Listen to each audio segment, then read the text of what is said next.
Hello po, magandang gabi sa bawat isa. Salamat po sa Panginoon for our prayer meeting sa gabi pong ito. And I hope and pray na ang bawat isa po sa atin nagkakaroon po ng time together with our family na makinig ng kanyang salita at higit po sa lahat ay makapag-pray. Dahil naniniwala po tayo na ang panalangin po ay makapangyarihan. Ayan. At kailangan po natin yan sa ating individual na buhay, personal life, and even in our family.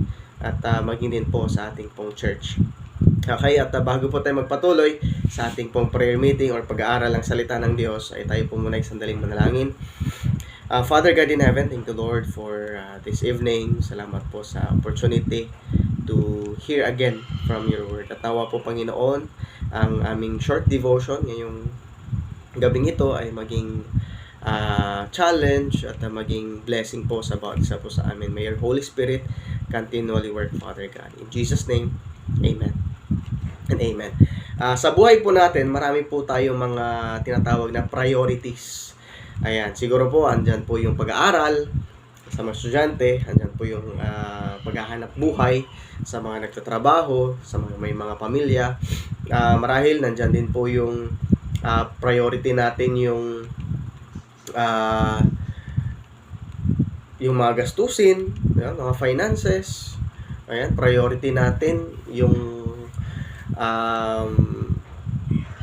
mga kapitbahay natin. Ayan, so siguro po iba-iba po tayo ng mga priorities in life. Ayan, priority natin yung mga anak natin, priority natin yung asawa natin, priority natin yung pag-aaral ng mga bata. So we have a lot of priorities.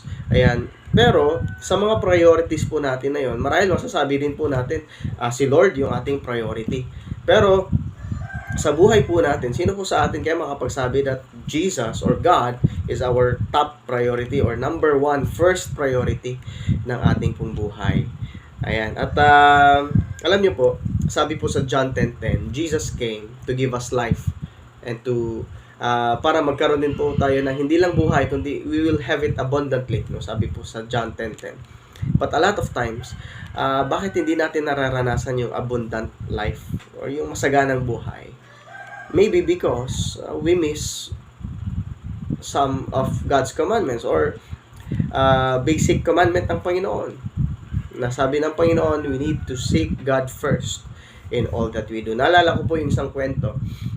Meron po isang bata, ayan, at marahil ay narinig nyo na po yung kwentong ito. Meron po isang bata na pumunta po sila sa beach together with his family. Ngayon, siya po ay naglalaro doon sa dalampasigan. At nung nandun po siya sa dalampasigan, napansin niya po may mga magagandang stones, may mga magandang bato, iba-iba yung kulay. At hindi lang mga stones, may mga seashells. And may mga shells din po siyang nakita doon sa tabi ng dagat. Now, ginawa po ng batang ito ay pinagpupulot niya. Ayan, tinignan niya mabuti kung maganda ba to o hindi. Tinignan niya, kinuha niya yung mga magaganda sa kanyang paningin.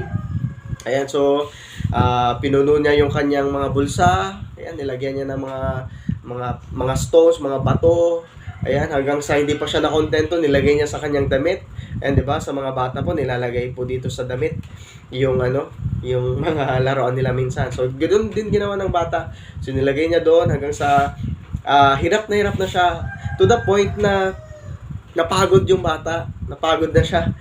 Ayan, at nung siya ay napagod, lumapit yung kanyang tatay. Paglapit ng kanyang tatay, merong ibinigay yung tatay niya doon sa bata. Ngayon, yung bata biglang umiyak. Iyak talaga. Iyak siya. Bakit po siya umiyak? Binigyan po siya ng tatay ng mga precious stones. Ayan, mga magagandang mga stones. Siguro po, nandun yung sapphire, nandun yung ruby, emerald, siguro may mga gold pa na binigay yung tatay, and diamonds. Ayan, so, umiyak yung bata. Sabi niya, grabe, nagpakapagod ako magpulot ng bato, magpulot ng mga shell, na sa tingin ko maganda naman sila. Pero mas higit pala yung kayang ibigay sa akin ng aking tatay. Sabi niya. So, na-appreciate niya yung kanyang tatay. And then, nakita niya doon, kung hindi lang sana siya nagpagod, Ayan, so na magpulot-pulot ng bato, hindi din sana siya napagod. Ayan, and sa buhay po natin mga kapatid, a lot of times we are like that. Kaya alam niyo po, sinasabi ng salita ng Panginoon, it is a reminder from the word of the Lord. Sabi po ng Panginoon, but seek first the kingdom of God and His righteousness, and all these things will be added unto you. Ayan. So, minsan po, no, nagpapagod tayo, kumita ng pera, nagpapagod tayo sa pag-aaral. Well, it is good. Wala pong masama yan. Kaya lang, minsan po, because of those things, nakakalimutan na natin that Jesus, God, must be our top priority. And sometimes, nasasacrifice na natin yung time for the Lord para sa ating sarili, na kung titignan natin, napapagod tayo. Eh kung sana, mas pinili natin, mas prioritize natin si God, ang Panginoon, hindi na-bless pa tayo. Kung kunwari, Sunday yon, mas pinili mong mag-church, and hindi mas na-bless ka pa, nakapag-worship ka pa kay Lord, nakapagpasalamat ka kay Lord for all His blessings. Diba? So, mga kapatid, it is a reminder and a promise from God's Word that we need to seek God first, and all these things shall be added unto us.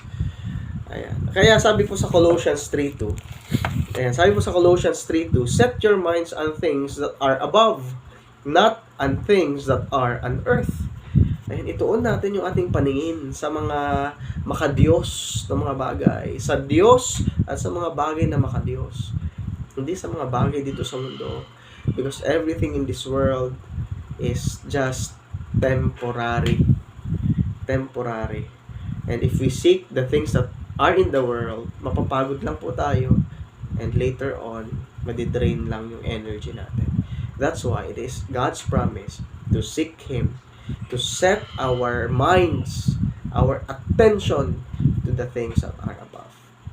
I hope and pray na naging reminder po ito sa bawat isa po sa atin. Huwag po natin kalimutan na every time, every day sa buhay natin, sana po nauuna po lagi si Lord.